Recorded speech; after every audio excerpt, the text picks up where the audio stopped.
স্টেশনের সমস্ত গল্প শুনতে সাবস্ক্রাইব করুন আমাদের চ্যানেলে। শুনতে থাকুন ঋক সুন্দর বন্দ্যোপাধ্যায়ের কাহিনী সেই বাড়িটা। কোনো হানাবাড়িতে যাওয়ার আগে ঠিক কি কি সরঞ্জাম নেবেন? টর্চ, ক্যামেরা, লাঠি, যাই নিন কেবল নিজেকে নিতে ভুলবেন না, কারণ সত্যিকারের ভয় কেবল আপনার ভিতরেই বসবাস করে। আপনার নিজের ভিতরে যতক্ষণ না ভয় সংক্রমিত হচ্ছে ততক্ষণ এই পৃথিবীতে কোনো হানাবাড়ি নেই। শুনতে থাকুন ঋক সুন্দর বন্দ্যোপাধ্যায়ের কাহিনী সেই বাড়িটা।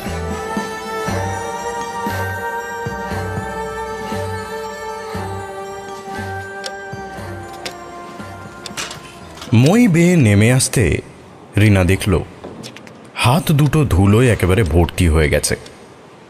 নেমে এসেই গায়ের অ্যাপ্রন খুলে নিল সে। লাইব্রেরি আজ শান্ত, একটু বেশি শান্ত যেন, কিন্তু এই নৈশব্দই ভালো লাগছিল। এই পরিবেশেই তো বছরের পর বছর কেটেছে। উঁচু উঁচু তাক, সিলিং অবধি বই দিয়ে ঠাসা। এই আবহ ভীষণ পরিচিত, বড় আপন।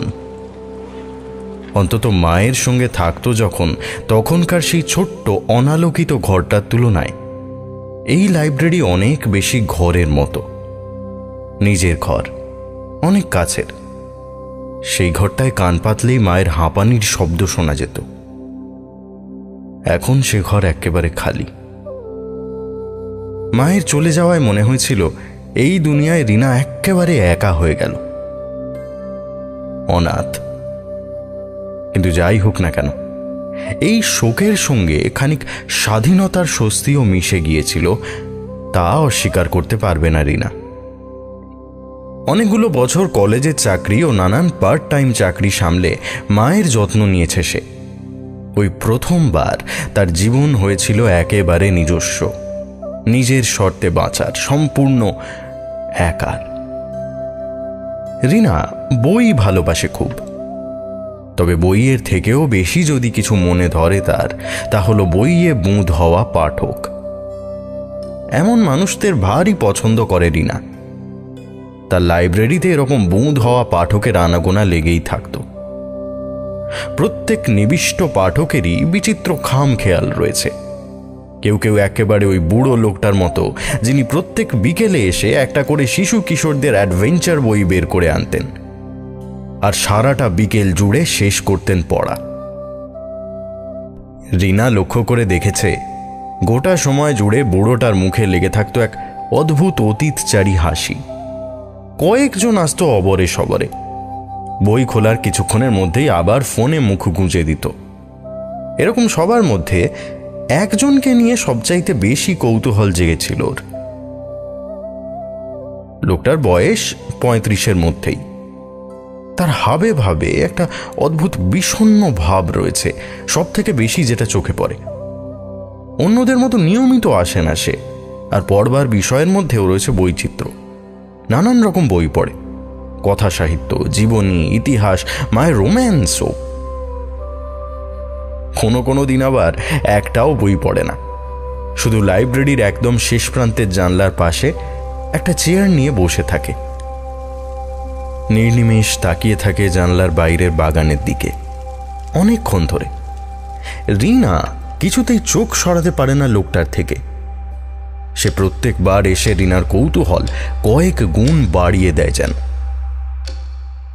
একদিন লোকটাকে দেখা গেল আচমকাই হাতের বই বন্ধ করে কিছুক্ষণ টেবিলে মাথা ঝুঁকিয়ে বিশ্রাম নিয়েই হঠাৎ করে দরজা খুলে বেরিয়ে যেতে। রিনা স্বভাবতই অবাক, এমন কি হলো লোকটার? টেবিলের দিকে এগুলো রিনা, কি বই পড়ছিল দেখতে চায়।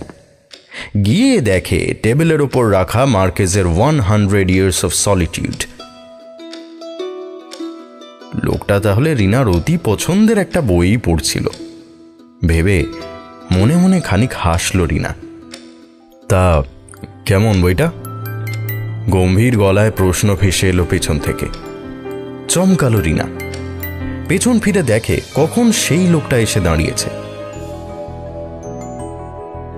একই রকম অপলক ভঙ্গিতে তাকিয়ে আছে তার দিকে।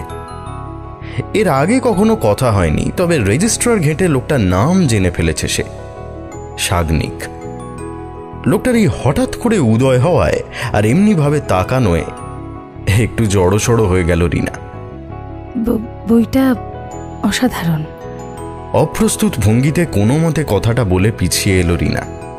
সাগনিক ওর সঙ্গে এলো না বটে, কিন্তু ওর ভরাট কণ্ঠস্বর আর কথাগুলো রিনার মনে বাজতেই থাকলো।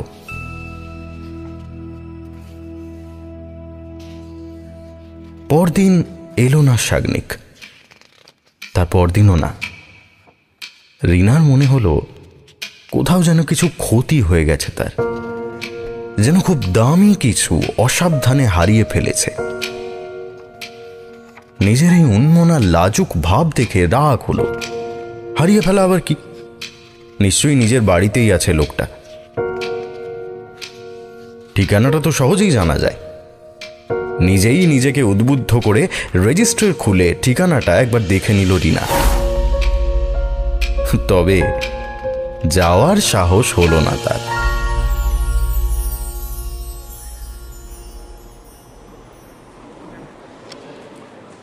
দিন 7 পর রিনা একদিন সেই জানলার পাশে দাঁড়িয়ে প্রাণপণে সাগনিকের কথা ভুলে যাওয়ার চেষ্টা করছে।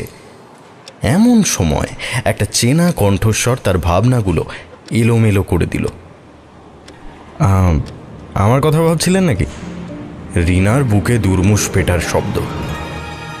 ধীরে ধীরে পেছন ফিরে এসে দেখল সাগনিক সেই চিরচেনা বিষণ্ণ চোখে তার দিকে অপলক তাকিয়ে রয়েছে। কয়েক মুহূর্ত কথাই বেরোলো না রিনার মুখ দিয়ে।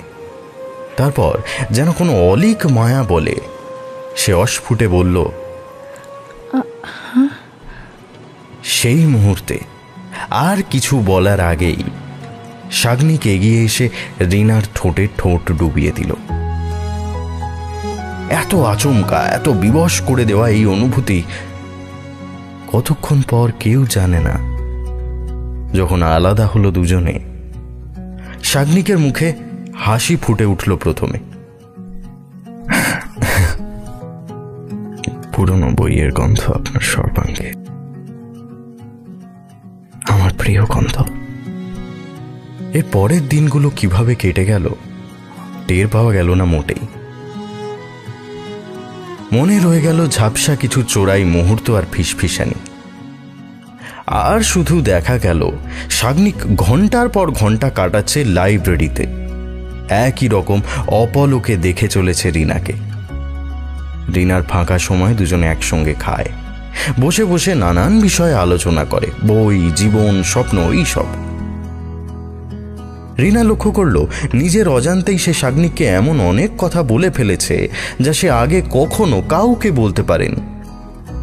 বাবার মৃত্যুর কথা, মায়ের অসুস্থতা, তার নিজের সংকট, লড়াই, সবকিছু। এমন গভীরতা নিয়ে সাগনিক শুনত রিনার কথা যে রিনার মনে হতো এতদিন পর কেউ তাকে যথার্থ সম্মান দিয়েছে, তার সুখ দুঃখের ভাগিদার হতে চেয়েছে।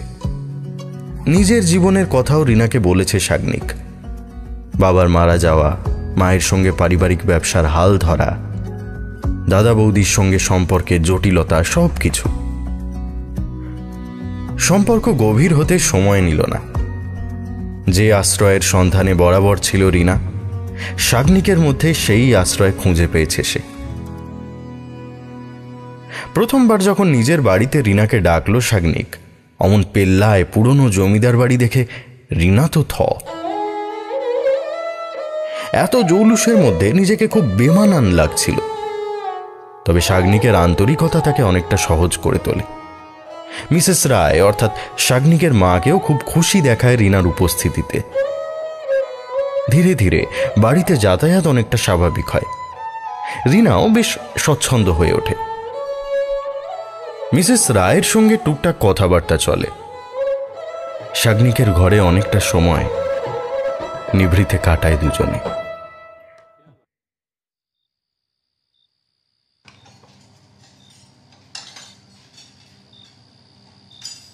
এক সন্ধ্যায় রাতের খাবার তৈরির সময় শাগনিক হঠাৎ রিনার দিকে ঝুঁকে এসে ফিসফিস করে বলল, শোনো, একটা কথা বলার আছে।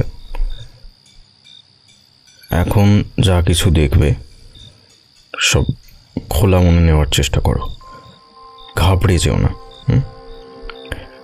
আমি পরে সব বুঝিয়ে বলবো তোমায়।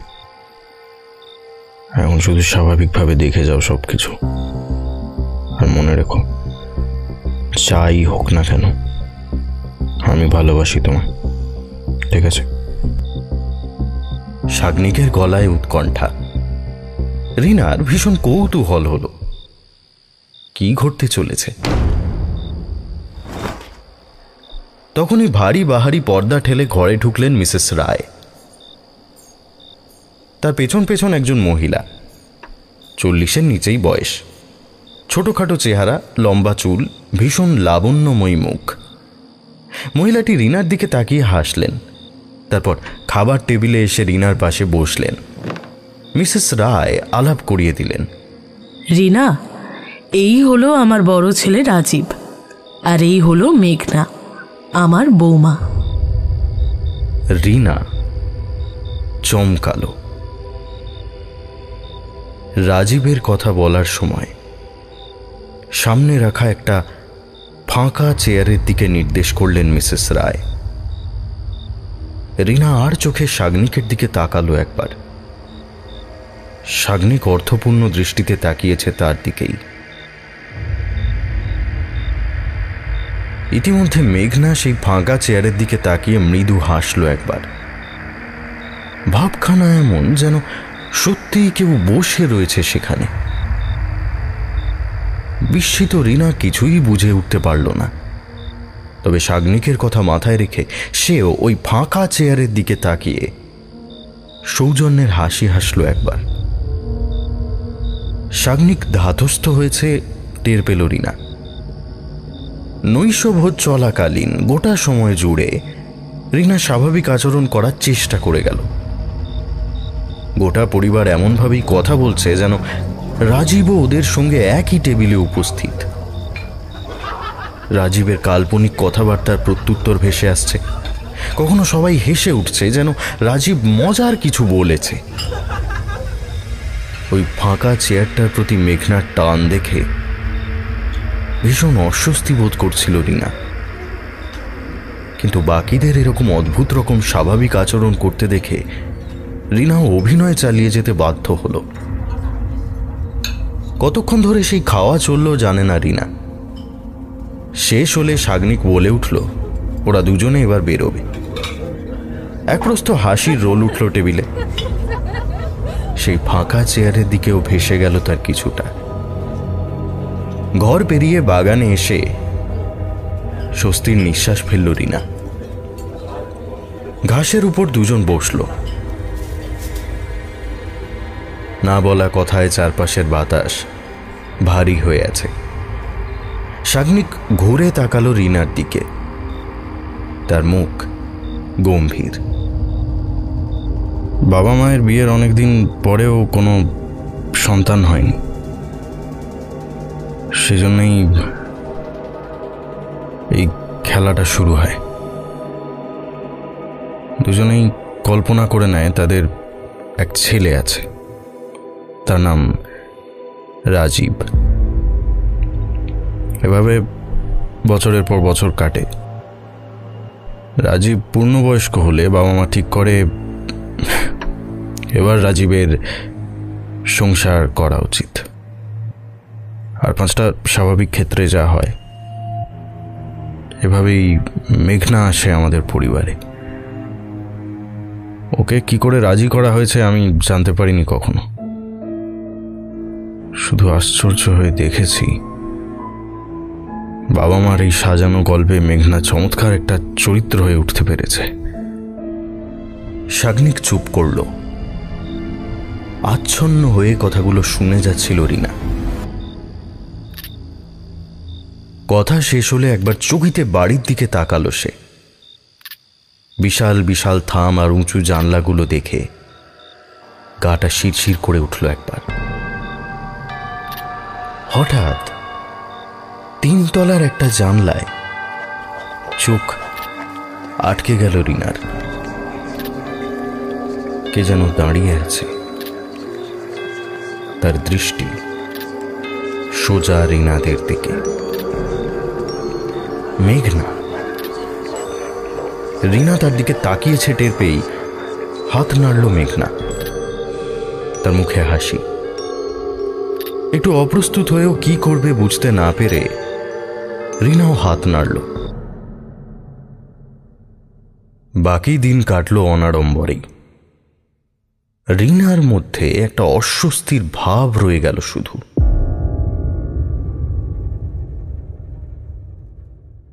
পরের দিনগুলো কেটে গেল খুব দ্রুত। লাইব্রেরিতে রিনার সঙ্গে শাগনিকের দেখা সাক্ষাৎ হলো নিয়মিত। ভাব, ভালোবাসা, হাসি ঠাট্টা, কিছু গোপন মুহূর্ত ভাগ করে নেওয়া সবই চলল। তবুও রিনা মন থেকে ওই অস্বস্তিটা কিছুতেই ঝেড়ে ফেলতে পারল না। সেদিনের পরেও কয়েকবার ওই বাড়িতে যেতে হয়েছে তাকে। রিনা অবাক হয়ে লক্ষ্য করল, যাতায়াত বাড়ার সঙ্গে সঙ্গে সে ক্রমশ যেন এই উৎকট পরিস্থিতির সঙ্গে অভ্যস্ত হতে শুরু করেছে। মেঘনা একদিন রাজীবের সকালের এক বোকামির মুহূর্তের কথা বলে উঠল খাওয়ার টেবিলে। সেই হাসির হররাতে যোগ দিল রিনাও। এখন ফাঁকা চেয়ারকে উদ্দেশ্য করে কেউ কিছু বললে রিনাও তাতে সম্মতিসূচক মাথা নাড়ে। শাগনিকের পরিবার বড় আন্তরিক। রিনাকে ভীষণ পছন্দ করে ফেলেছে তারা। শাগনিক রিনার সম্পর্কও দিন দিন গভীর হচ্ছে, কিন্তু বাড়ি নিয়ে অস্বস্তিটা যাচ্ছে না। শাগনিকের পরিবারের তরফ থেকে জিজ্ঞাসু দৃষ্টি নয়, বা দুজনকে একসঙ্গে দেখে মিসেস রায়ের কড়া নজরের মুখোমুখি হয়েছে বলে নয়, এই অস্বস্তির উৎস অন্য। যেন অদৃশ্য কারোর উপস্থিতি রিনাকে ঘিরে রেখেছে।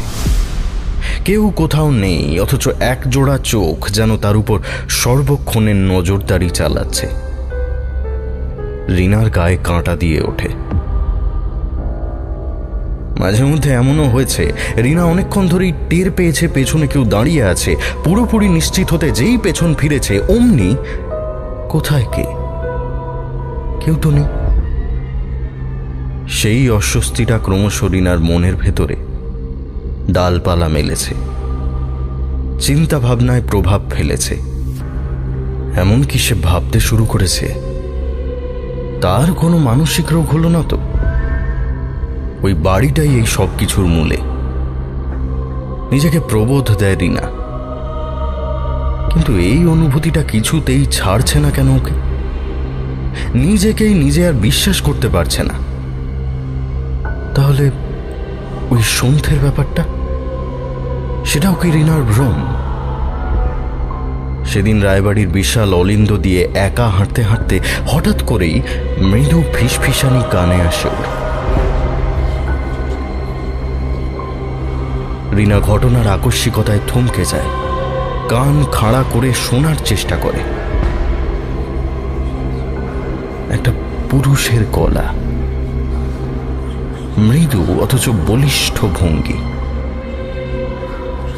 শাগনিকের মতোই শোনাচ্ছে। রিনা একবার শাগনিকের নাম ধরে ডাকল, কেউ জবাব দিল না। শিরদাঁড়া বেয়ে ভয়ের স্রোত নেমে গেল। দ্রুত হাঁটা শুরু করল সে। অলিন্দের শেষ প্রান্তে এসে মোড় ঘোরার সময় ওটা কে দাঁড়িয়ে? হ্যাঁ, কোনো ভুল নেই। এক ঝলক চোখে পড়লেও রিনা নিশ্চিত ওটা একজন পুরুষের ছায়া। শাগনিক। প্রথমে সেটাই মনে হলো রিনার, কিন্তু পর মুহূর্তেই চোখের পলক ফেলতেই সেই ছায়া উধাও। ছায়ামূর্তিটাকে আর দেখা গেল না। বড্ড ক্লান্তি, আর কিছুই না। কিন্তু যত দিন যেতে লাগলো ঘটনাগুলোকে আর মনের ভুল ভেবে উপেক্ষা করা সম্ভব হলো না। দিনকে দিন সেই অদৃশ্য গলার স্বর আরো স্পষ্ট হতে থাকলো। কখনো সবাই মিলে খাওয়ার সময় বা কখনো বাগানে যত্রতত্র ভেসে আসতো সেই ফিসফিসানি। মেঘনাকে দেখতে পেত বাগানে বসে মাথা দুলিয়ে দুলিয়ে হেসে উঠছে, যেন জমাটি আড্ডা চলছে। সেই পুরুষ কণ্ঠের ফিসফিসানি কান এড়াতো না রিনার। কিন্তু তাকিয়ে দেখলে মেঘনা ছাড়া কাউকে দেখা যেত না। সব থেকে অস্বস্তি হতো যখন মেঘনা সরাসরি রিনার দিকে তাকিয়ে হাসত। ভাবটা এমন যেন এই অলীক কৌতুকে সেও একজন অংশগ্রহণকারী। একদিন রিনা আর সহ্য করতে পারল না। সেদিন সে ওই অলিন্দে একটা ফাঁকা চেয়ারের সামনে ঠায় দাঁড়িয়ে বিস্মিত, হতবাক। হলপ করে বলতে পারে ওই চেয়ারে এক মুহূর্ত আগে একজনকে বসে থাকতে দেখেছিল। মেঘনা কখন এসে দাঁড়িয়েছে টের পায়নি রিনা। তুমিও দেখতে পাও, তাই না? জানতে চাইল মেঘনা। তার গলা নরম, শান্ত। সে যেন উত্তরটা জানে। রিনা খানিক ইতস্তত করে জবাব দিল, আমি ঠিক ঠিক জানি না। মনে হয় সত্যি কেউ আছে। গলা শুনতে পাই, ছায়া দেখতে পাই, যেন রাজীব সত্যিই আছে। দীর্ঘশ্বাস ফেলল মেঘনা। তার গলায় এখন হতাশা। রাজীব আছে, অন্তত আমাদের জন্য ও সত্যি। কিন্তু বিষয়টা অতটা সহজ নয়। রিনার বুকে তোলপাড় শুরু হয়েছে। কি বলতে চাইছো কি? এবার মেঘনা পূর্ণ দৃষ্টিতে তাকালো রিনার দিকে। সেই দৃষ্টিতে করুণা, তার কণ্ঠস্বরে মমতা। অনভিজ্ঞ কাউকে জটিল কিছু বোঝানোর ভঙ্গিতে সে বলতে শুরু করলো, তুমি যা দেখেছো তা কয়েকটা দৃশ্য বই কিছু নয়। তুমি কতটা বুঝেছো আমি জানি না, কিন্তু আসল ব্যাপার হলো আমরা যতটা বিশ্বাস করব রাজীব ততটাই সত্যি। এই কথা অস্বীকার করা যায় না। প্রথমে রাজীব বলে কেউ ছিল না, তার কোনো বাস্তব অস্তিত্বই ছিল না। কিন্তু রায় দম্পতির বিশ্বাস এমন অটল, এমন দৃঢ় হয়ে দাঁড়িয়েছিল, সেই বিশ্বাসের জোরেই রাজীবের আবির্ভাব হয়। সে আর গল্প হয়ে থাকে না, সে হয়ে ওঠে সত্যিকারের রক্ত মাংসের মানুষ। এতটাই শরীরী সেই মানুষ, তাকে ভালোবেসে ফেলি আমি। কিন্তু তারপরে ওদের আকাঙ্ক্ষা এতেই শেষ হলো না। রিনা এক পা পিছিয়ে গেল। মাথা ঘুরে যাবে যেন তার। কোনো মতে সে জিজ্ঞেস করল, হ্যাঁ, কি বলছো কি তুমি? হ্যাঁ, মেঘনার চোখে করুণার বদলে এখন বিষাদের মেঘ। রিনা, আমি আমি কখনো শাকনিককে স্পষ্ট দেখতে পাইনি, এখনো পাই না। রিনার হঠাৎ মনে হলো যেন পায়ের তলায় মাটি নেই আর। মানে কি বলতে চাইছো? দেখতে পাও না মানে? শাগনিক আছে। আমি তো ওকে ছুঁয়েছি, চুমু খেয়েছি, ঘন্টার পর ঘন্টা কাটিয়েছি ওর সঙ্গে। এভাবেই শুরু হয়। এতটাই বিশ্বাস করে ফেলি আমরা যে সত্যি মনে হয়। কিন্তু বাস্তবে রায় দম্পতির কোনো সন্তান কখনো ভূমিষ্ঠ হয়নি। রাজীব নয়, শাগনিকও নয়।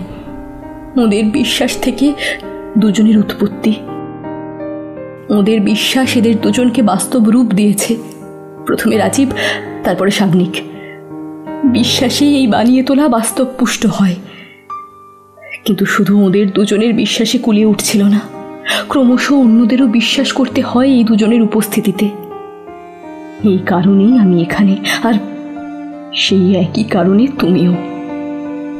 রিনা পিছিয়ে গেল, মাথা ঘুরছে। এ কি করে সম্ভব? এটা কি করে মেনে নেওয়া যায়? শাগনিক ও ওর শাগনিক, যাকে যাকে রিনা ছুঁয়েছে, আদর করেছে, তাকিয়ে থেকেছে, ওর সঙ্গে হেসেছে কত কত দিন, কি করে সে কাল্পনিক হতে পারে? অসম্ভব, এ অসম্ভব।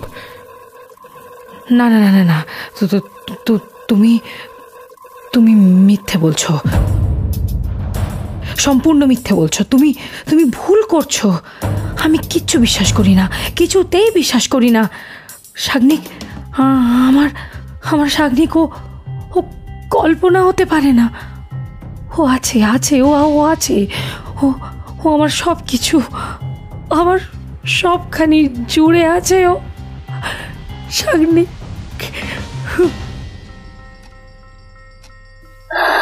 আমিও রাজীবকে নিয়ে একই রকম ভাবি, কিন্তু মিস্টার রায় মারা যাওয়ার সময় একটা গোলমাল হয়। রাজীব হঠাৎ করে ঝাপসা হতে শুরু করে। তখনই আমি আসি এই বাড়িতে। এই কারণেই ওর অনুপস্থিতিতে অন্য কাউকে দরকার ছিল রাজীবের উপস্থিতিতে বিশ্বাস করে ওকে মিলিয়ে যাওয়া থেকে রক্ষা করতে। এখন তুমি এসেছো শাগনিকের জন্য, একই কারণে। শাগনিকের ঝাপসা হয়ে মিলিয়ে যাওয়া আটকাতে তোমার প্রয়োজন। রিনা আর নিজের নিয়ন্ত্রণে নেই। শাগনিকের সঙ্গে দেখা করতেই হবে, সত্যিটা জানতেই হবে তাকে। সে শাগনিককে খুঁজতে দৌড়লো বাগানের দিকে। পেছনে মেঘনা ক্রমাগত সাবধান করে চলেছে। সেদিকে কান দেওয়ার সময় নেই রিনার। বাগানের এক প্রান্তে দেখা পেল শাগনিকের। হাঁপাতে হাঁপাতে সামনে গিয়ে শটান চিৎকার করে জানতে চাইল,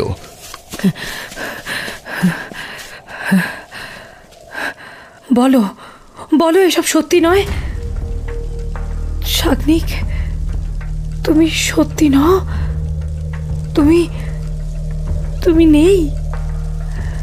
রিনা, কি বলছো তুমি? মানে তুমি তুমি সত্যি নও? শাগনিক কাছে এগিয়ে এলো, আর তক্ষুনি রিনা দেখতে পেল এক ভয়ানক ঘটনা। এক মুহূর্তের জন্য শাগনিকের অবয়ব কেঁপে উঠল।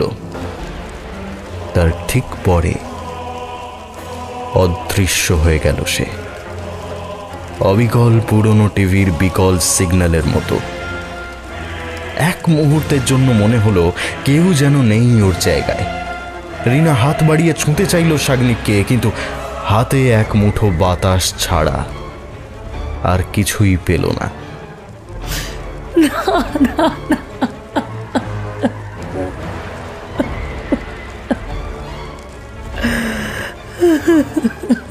ফুঁপিয়ে ফুঁপিয়ে কাঁদতে শুরু করেছে রিনা।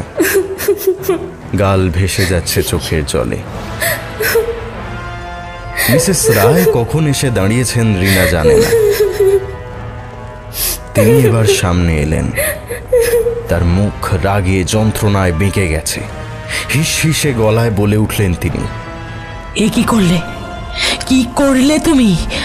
সব নষ্ট করে দিচ্ছ তুমি। কান্না বন্ধ করো, বন্ধ করো এক্ষুনি। কিন্তু রিনা কান্না থামাতে পারছে না।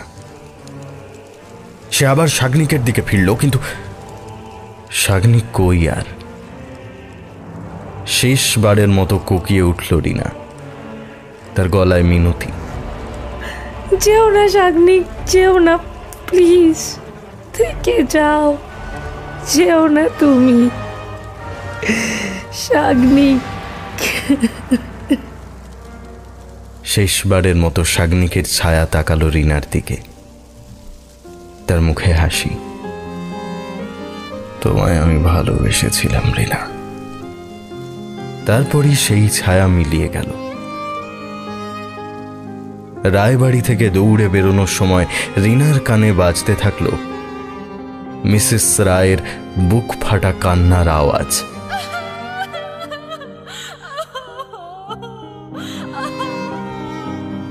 রিনার অবস্থা অবর্ণনীয়। তখন আর তার কিছুই অবশিষ্ট নেই যেন। গেট পেরোনোর সময় একবার পেছন ফিরে শেষবারের মতো বাড়িটার দিকে তাকালো রিনা। তেতলার সেই ঘরে দাঁড়িয়ে আছে আরো একটি ছায়া, রাজীব। সেই ছায়ার মুখে বিষাদ। রিনা বেশিক্ষণ তাকিয়ে থাকতে পারল না। কোনো মতে শরীরটা টেনে প্রাণপণে দৌড়ে চলল সে।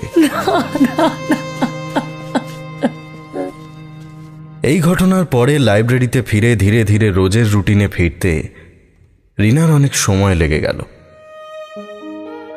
কিন্তু জীবন আর আগের মতো নেই তার। যেন একটা বড় শূন্যতা এসে সব কিছু গ্রাস করে নিয়েছে।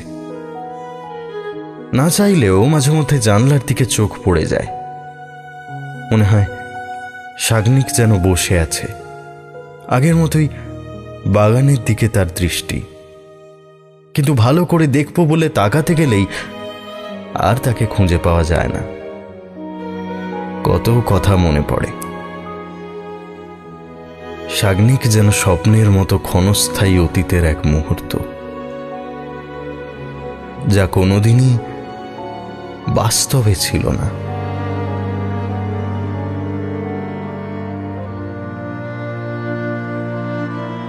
আজ গল্প পাঠে ছিলেন সায়ক আমান। বিভিন্ন চরিত্রে সায়ক, বর্ণিশা, দিতিপ্রিয়া ও বর্ষা। শব্দ সংযোজনে নীলাভ, আবহ নির্মাণে সায়ন।